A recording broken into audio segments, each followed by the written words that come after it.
But I have to say, to talk about something which would affect us all. Yung,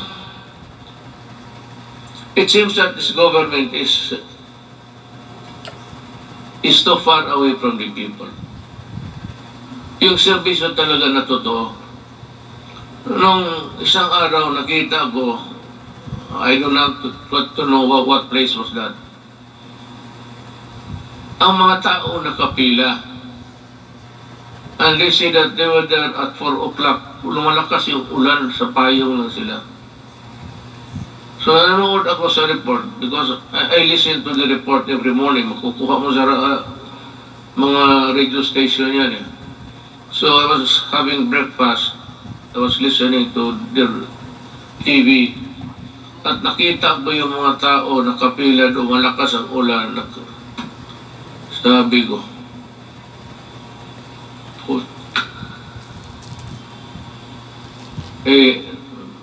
doon sa breakfast table nagmura ako.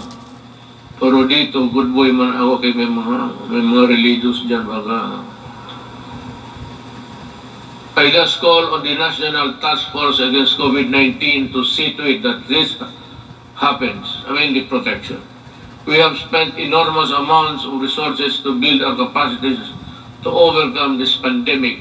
We cannot afford more lockdowns, lest our economy bleeds to the point of irreversible damage.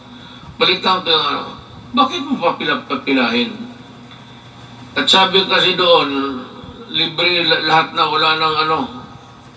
So nagpuntahan yung mga tao, nagpila, kasi wala nang lista-lista. Pero sabi mo, ito, alas 4 pa sila.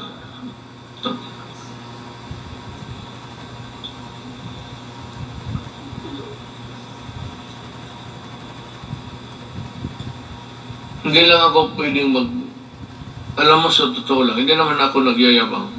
I'm just an ordinary Filipino citizen. Just like you, I get hurt when people are nearly almost brutalized. Bakit hindi ka magkuha? It's rain time. Malakas ang monsoon, southwest monsoon, dumadaan talaga sa Pilipinas. Gamitin mo utak mo, you should look for a gym. At bigyan mo lahat ng tao ng number. Hanggang dito lang po dito. Hanggang dito lang tayo, balik kayo. Itong bukas, from 15 to 20, kayo na naman bukas. Bigyan mo lang card.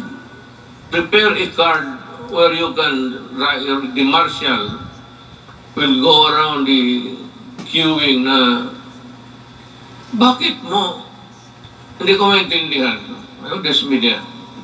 Hindi ko maintindihan, bakit gawain mo yan sa Pilipino? Yan ang tinatanong ko. Why do you have to do it to the Filipino? You can always, maghanap ka ng, there's always a gymnasium. Mga eskwelahan, walang klase ngayon. Bakit hindi mo gamitin doon? Bakit magkakanap ng isang room? Tarantado.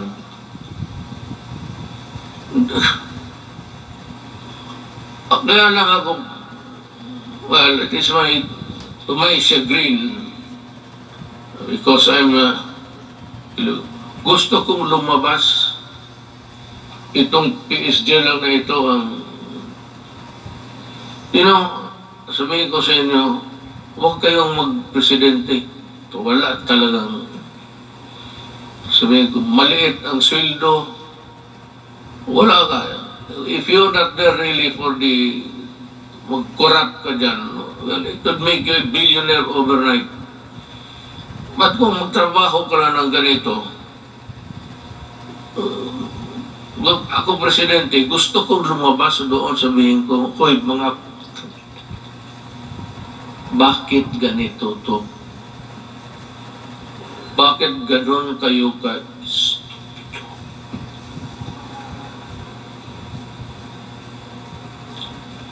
I mean, the Filipino does not deserve it. Even if they are not paying taxes. Because the theory of government is that all money belongs to the people. And the money is there. It belongs to all of us. And it should be used for public good. But what is the use of public good if you are not good and stupid? So, ganun ang mangyayari sa Pilipino. I'm just letting off my... Kasi kung hindi lang talaga bawal, mga itong PhD, hindi ako pinapalabas. Sabi ko, magpunta ako na, sir, hindi pwede yan, hindi pwede yan. Kulong talaga ako. Mag-presidente ka, sa totoo lang, you are a prisoner. You are brought here, kunyari ka pa, di chopper ka, di gwardya, tapos uwi ka doon sa bahay mo. Tapos hindi ka na makalabas. Priso ka talaga. Tawagin mo security, yung gusto kong pumunta, sir, pasensya. Tapos paggalitan mo, sabihin mo, sir, ang authority namin does not come from you. It comes from a law. So, kami ang masunod. Talaga, sige ka, pero bunch of papers, you read it hanggang umaga, trabaho ka, sweldo mo ganun lang, just give me 219,000,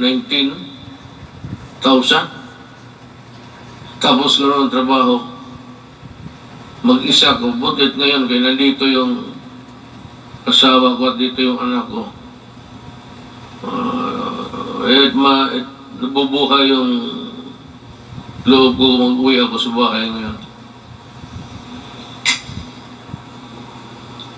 Looking forward, today is my last State of the Nation address, but this is by no means my swan song.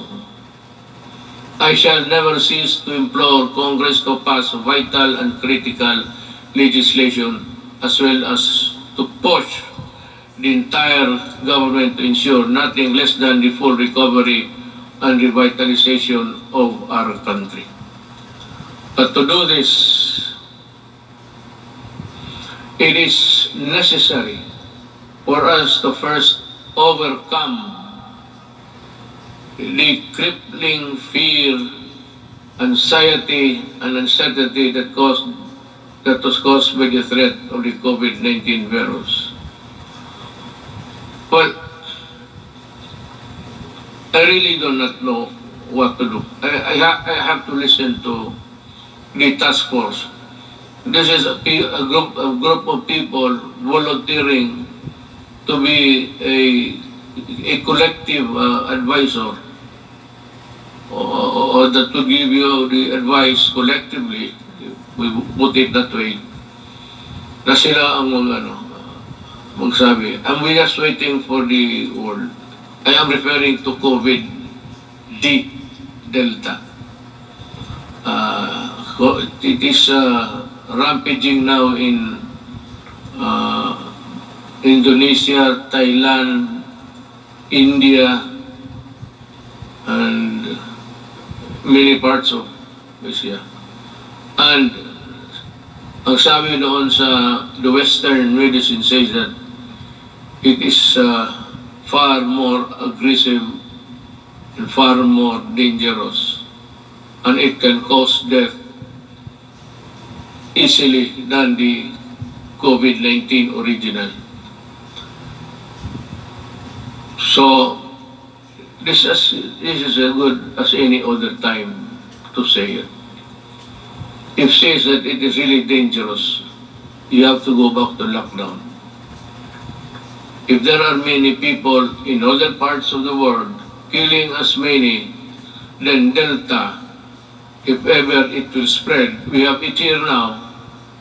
I hope it will not go any further. But if something wrong happens, I'll have to be strict And I have now my word that there will be, just like what happened in the early days. Kung ganun ang COVID, saan tayo pupunta? And if it requires a new vaccine, we do not have it yet. I don't know what, maybe we'll just have to pray for salvation. Sabihin natin, Diyos, we have done everything, but this time we really put hard on these things that happen. Rest assured, we will exert every effort to ensure the lost livelihood of our affected countrymen. I have recently signed an executive order creating a task force that will shepherd the country's national recovery, employment recovery strategy. The task force recently partnered with the Employers Federation of the Philippines to implement the reforms, Rebound and Recover program that aims to vaccinate qualified workers to fill in more than 1 million jobs. These jobs will be created by business association in the fields of construction, information, technology, POP, and electronic to our business association. Thank you for joining in our effort to bring back lost income opportunities for our workforce. Another important component of our employment recovery strategy is the retooling of our workers to prepare them to better job opportunities. Since the start of the community quarantine, over 1.5 million availed of the TESDA's free online training program. I am directing the National Employment Recovery Strategy Task Force, particularly TESDA, to ensure the upskilling of our workers and increase their employability. I expect the task force to work double time, not only to recoup job losses, but more importantly, to rehabilitate the economy and help our hardest hit sectors. Through COVID-19 assistance, to start enterprises or CARES program, will workers and increase their employability. I expect the task force to work double time, Bayanihan 1 and Bayanihan 2, to release 2.9 billion pesos worth of loans to over 12,000 enterprises, including our displaced OFW enterprises in the tourism sector, to help them start or sustain their business amid the pandemic. Along this line, I would like to renew my call to Congress to immediately pass the amendments of priority legislative measures such as the Foreign Investments Act, the Public Service Act, and the Retail and Trade Liberalization Act.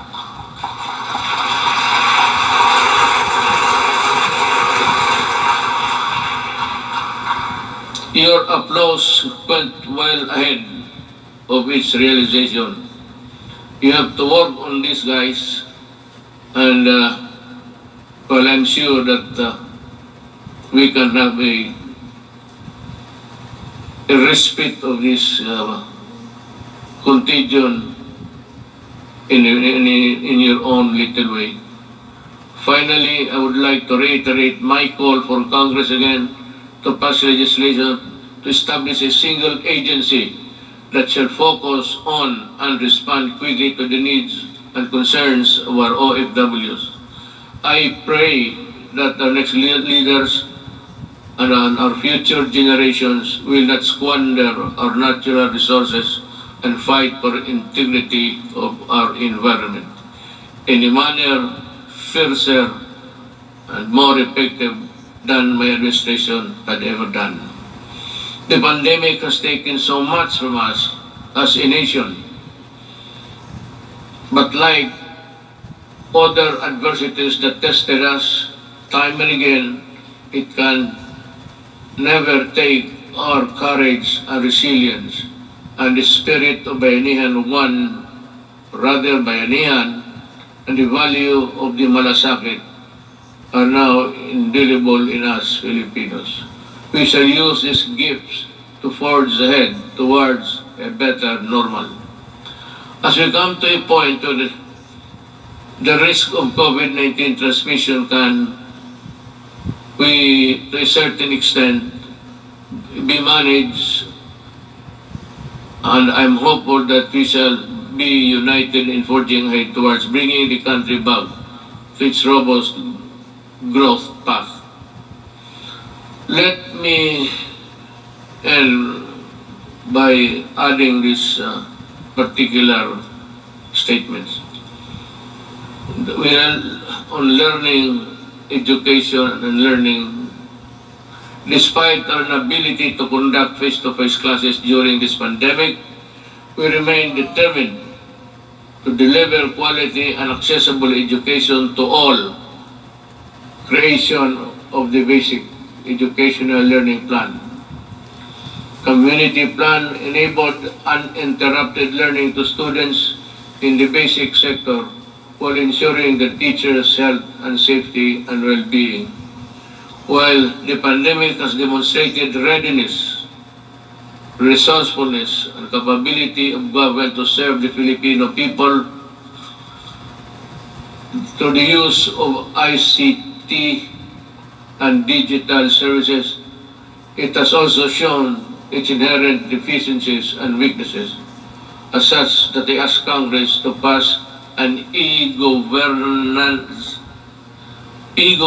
act that will set up transition of government processes to digital age. I'd like to add something on the protection of our overseas Filipinos. I also ask Congress to pass a law creating the Department of Migrant Workers and Overseas Filipinos. Kailangan po ito because they are suffering they suffered not only yesterday but they are still suffering now with so many inadequacies in both our government response and including the monetary assistance. To ensure that there is a department that is solely focused on addressing the needs and taking care of the welfare of our countrymen abroad. Before let me also touch on the environmental protection. It has also been 13 years since the Supreme Court Tumandamos ordered the rehabilitation of Manila Bay. Unfortunately, no immediate substantial action to comply with the Supreme Court's order was undertaken until 2019, when this administration started its long overdue rehabilitation. As of May 2019, all illegally operating open dam sites surrounding Manila Bay has been shut down, while 151 out of 187 LG